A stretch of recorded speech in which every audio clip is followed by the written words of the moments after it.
हम रीड कर रहे थे सोचो और अमीर बन जाओ बुक, नेपोलियन जी की। और उसमें हम चैप्टर 12 पे पहुंचे हैं जिसका नाम है मन। आज हम चैप्टर 12 रीड करेंगे और देखेंगे मन से कैसे हमें इंटरेक्ट करना है, अब कैसे उस चीज को और इम्प्लीमेंट कर सकते हैं। स्लाइड शेयर कर, 13 चैप्टर है हमारा मन। पहले हमने पढ़ा अंतर मन की ताकत, अंतर मन से बात करना, लास्ट चैप्टर जो रीड किया। आज हम रीड करेंगे मन। तो कौन रीडिंग करेगा?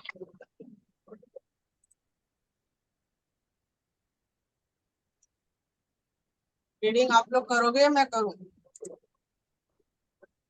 बताइए।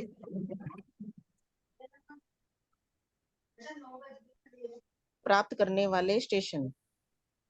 हाँ जी। दौलतमंद बनने की ओर 12वां कदम। लेखक स्वर्गीय डॉक्टर अलेक्जेंडर ग्राहम बेल और डॉक्टर एल्मर आर गेट्स के साथ काम कर रहा था। उस समय लेखक ने यह विचार किया कि हर मानवीय मन विचार के कपाट का प्रसारण और प्राप्त करने वाला स्टेशन होता है।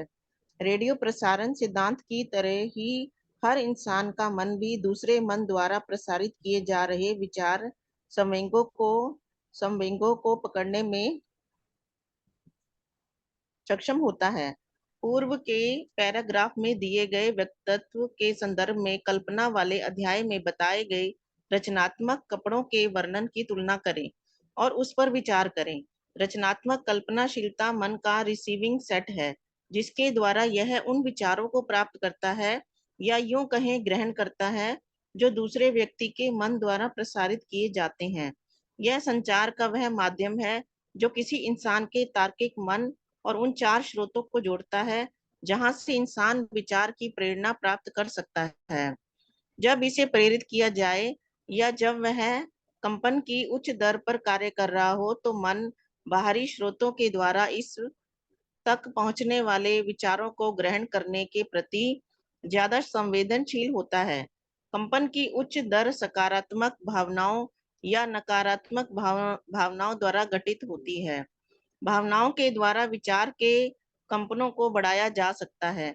जहां तक गहनता व प्रेरक शक्ति का संबंध है, सेक्स का भाव मानवीय भावनाओं की सूची में सबसे शीर्ष पर रहता है। वह मन जो सेक्स के भाव द्वारा प्रेरित होता है बेहद तीव्र गति से कार्य करता है, जबकि इस प्रेरणा के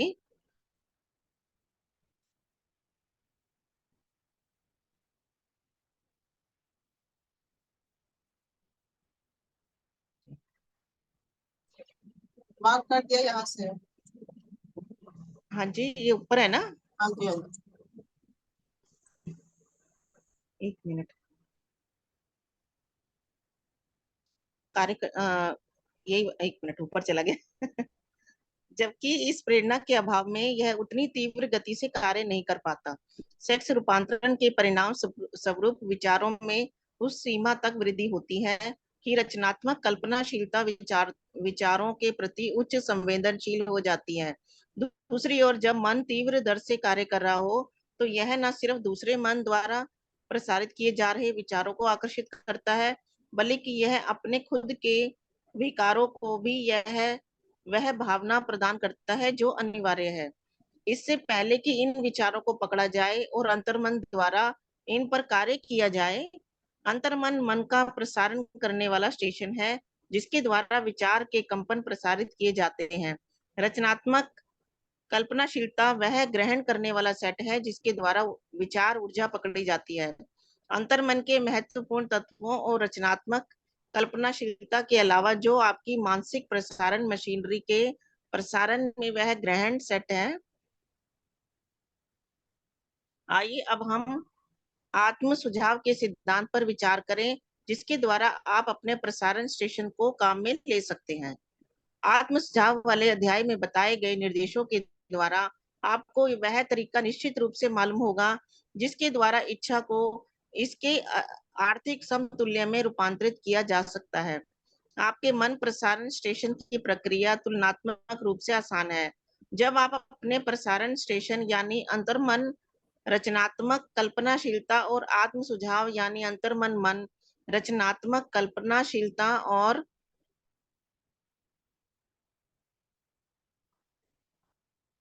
कल्प और आत्म, मैडम छोटा हो गया एक, हाँ एक, साइज मैंने चेंज नहीं किया, सेम है।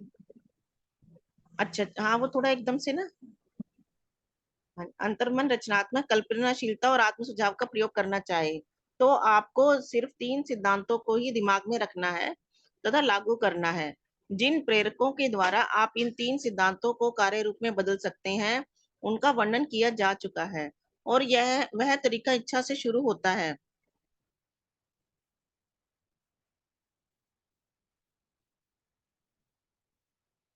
हाँ जी, ये ना मेरे मेरे से स्क्रीन हिल जाती है लग रहा है, वो फिर ऊपर नीचे हो जाता है। हाँ जी। मन प्रसारण स्टेशन की आपके मन प्रसारण स्टेशन की प्रक्रिया तुलनात्मक रूप से आसान है।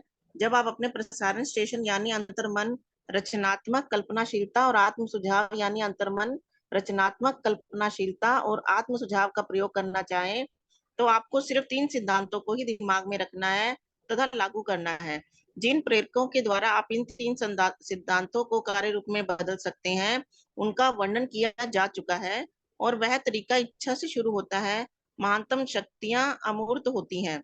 कई युगों से इंसान अपनी शारीरिक इंद्रियों पर बहुत आदि निर्भर रहा है और उसने अपने ज्ञान को शारीरिक या भौतिक वस्तुओं तक सीमित कर लिया है जिन्हें वह देख सकता है, छू सकता है, तोल सकता है और माप सकता है। जब हम सभी युगों के महानतम अ, आश्चर्य में प्रवेश कर रहे हैं।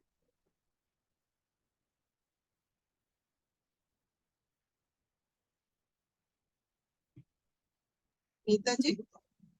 हाँ जी, 1 मिनट में।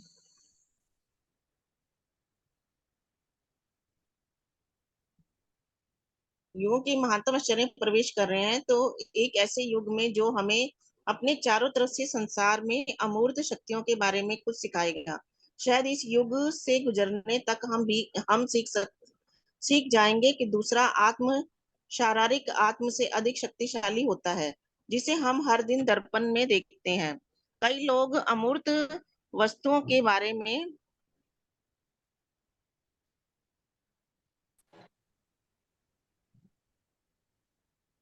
हल्के फुल्के अंदाज में बात करते हैं उन चीजों के बारे में इन चीज बारे में जिन्हें वे अपनी 5 इंद्रियों के माध्यम से पहचान नहीं सकते। परंतु हमें पता होना चाहिए कि हम सभी उन शक्तियों के द्वारा नियंत्रित होते हैं जो अदृश्य और अमूर्त हैं।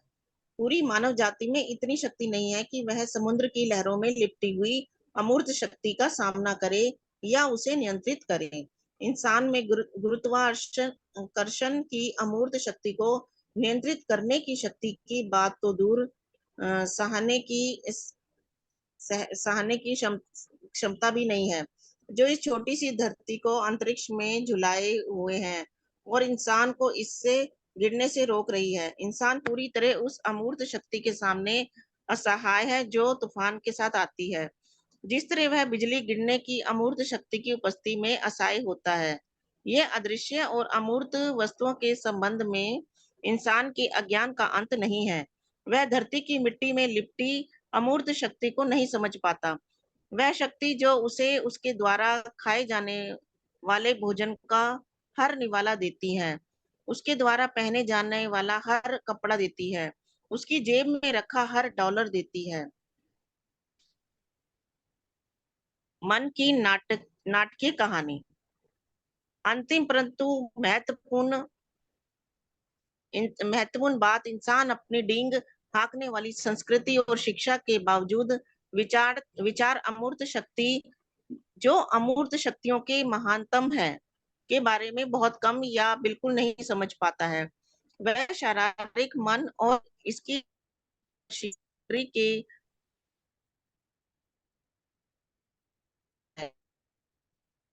द्वारा विचार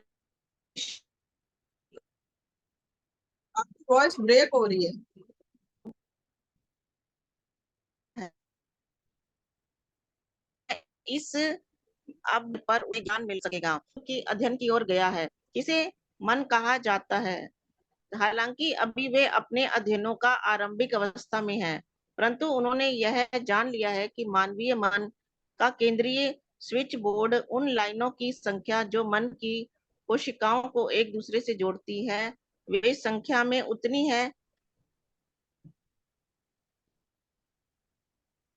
जितनी एक एक के अंक के बाद 15 शून्य जोड़ने के बाद आती है। यह आंकड़ा इतना आश्चर्यजनक और विशाल है।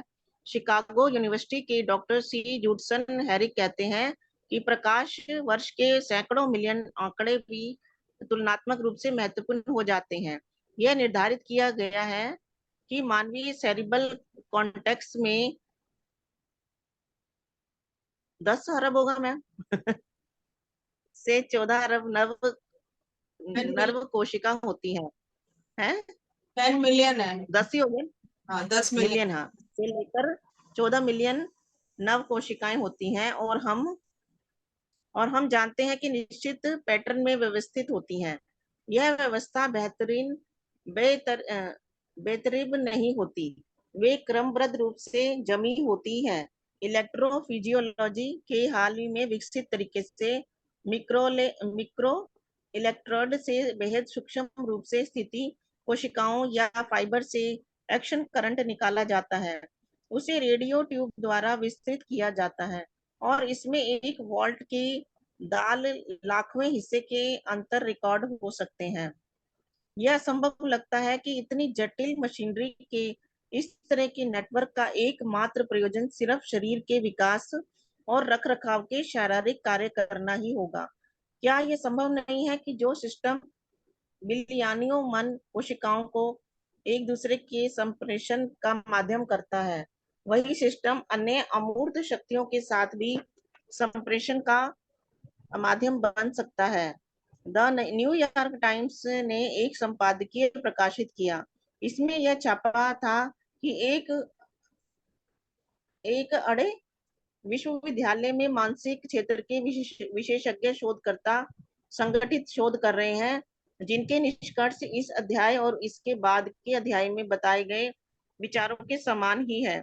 संपादकीय ने डॉक्टर राइन और ड्यूक यूनिवर्सिटी के उनके सहयोगियों के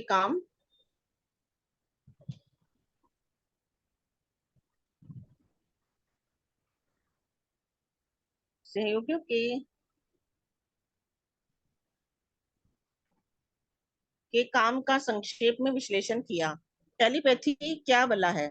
1 महीने पहले हमने इस प्रश्न पर ड्यूक यूनिवर्सिटी के प्रोफेसर राइन और उनके सहयोगियों के कुछ उल्लेखनीय परिणाम उद्धृत किए थे, जिन्होंने टेलीपैथी या क्लियर वॉइस की उपस्थित निर्धारित करने के लिए 1 लाख से भी अधिक परीक्षण किए। यह परिणाम हार्पर्स मैगजीन में पहले 2 लेखों में संक्षिप्त रूप में दिए गए हैं।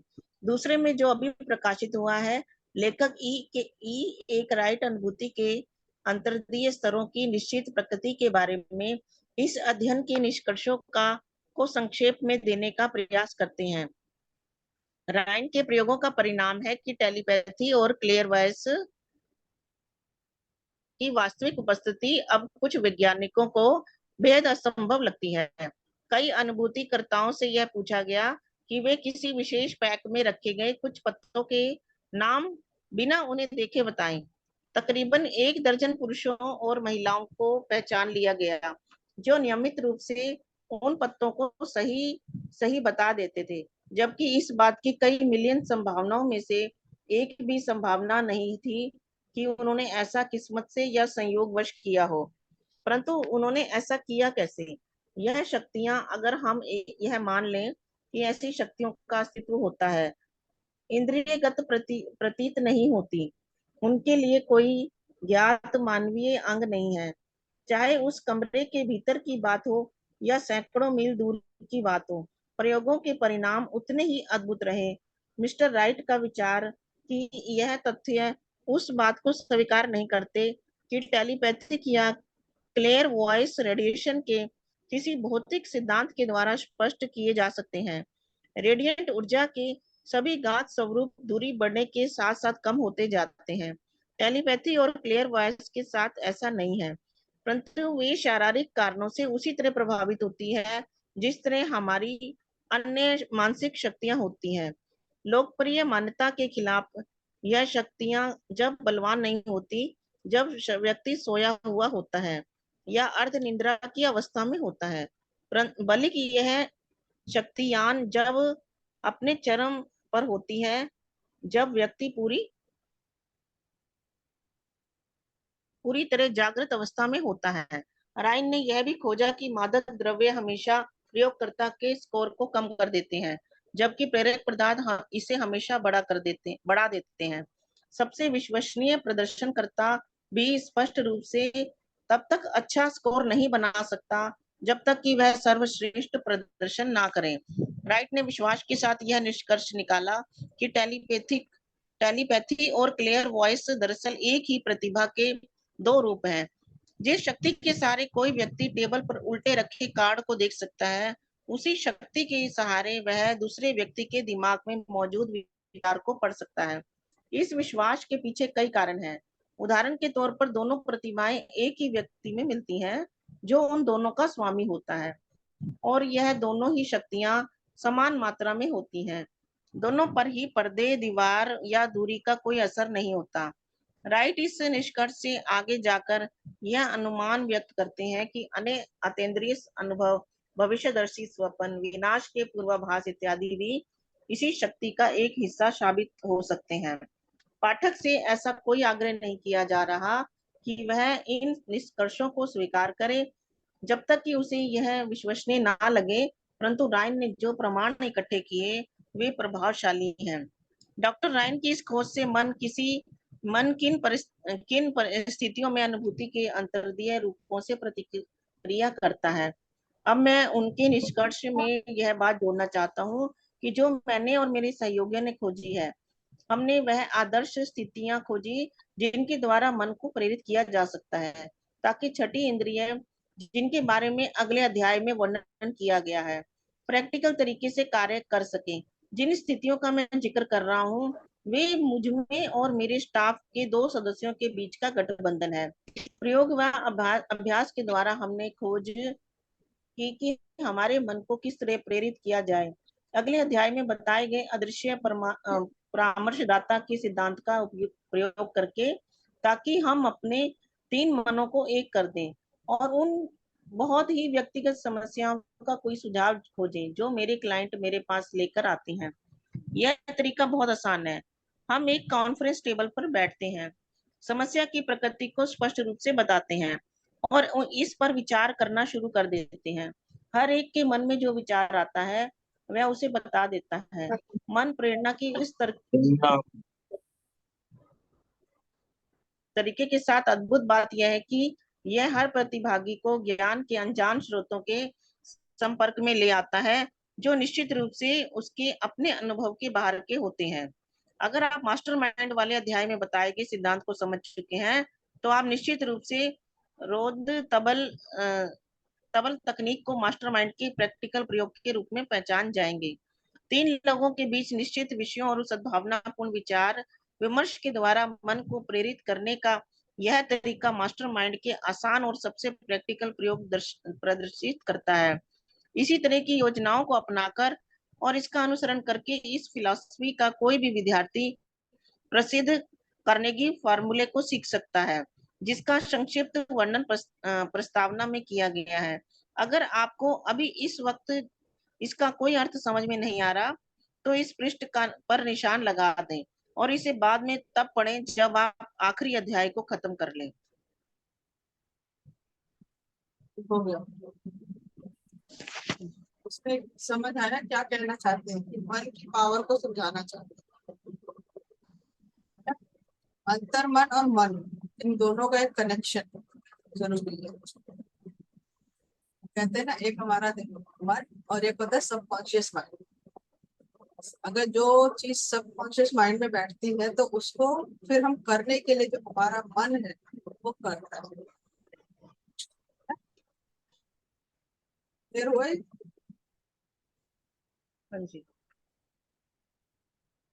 तो अंतर मन और मन के बीच का सामंजस्य बनाना बहुत जरूरी है किसी भी काम को करने के लिए।